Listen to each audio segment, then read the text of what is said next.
Hello বন্ধুরা, চলে এসেছি নতুন আরেকটা টেস্টি খাবার নিয়ে। দেখতেই পাচ্ছ আমি এগরোল বানিয়েছি। হ্যাঁ বন্ধু, পুরোটাই আমার বানানো, পুরো A to Z আমি বানিয়েছি। চলো দেখা যাক। আমাকে কেউ হেল্প করেনি, আমি একা একা যেমন পেরেছি তেমনই বানিয়েছি।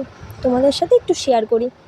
প্রথমেই আমি ময়দা মেখে নিয়েছিলাম, দেন ওটাকে রেস্টে রেখে আমি দেখো এগুলো সব একা একা কেটেছি। কি সুন্দর হয়েছে না বলো? তারপরে আমার যেগুলো লাগবে সেগুলো আমি হাতের কাছে গুছিয়ে নিয়ে গোল গোল করে নিয়েছিলাম ময়দাটাকে।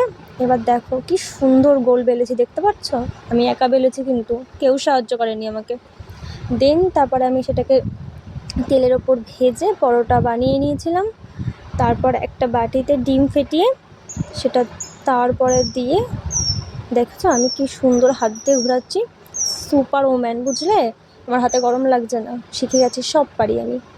তারপরে একটা কাগজের পরে নিয়ে এগরোলের ওপরে যেগুলো দিতে হয় আর কি, দেখতেই পাচ্ছ, শসা, গাজর, পেঁয়াজ, লঙ্কা, বাদাম, সস, এগুলো দিয়ে আমি সুন্দর করে মুড়িয়ে নিয়েছিলাম। তৈরি হয়ে গেছে আমার এগরোল। দেখো তো কেমন লাগছে।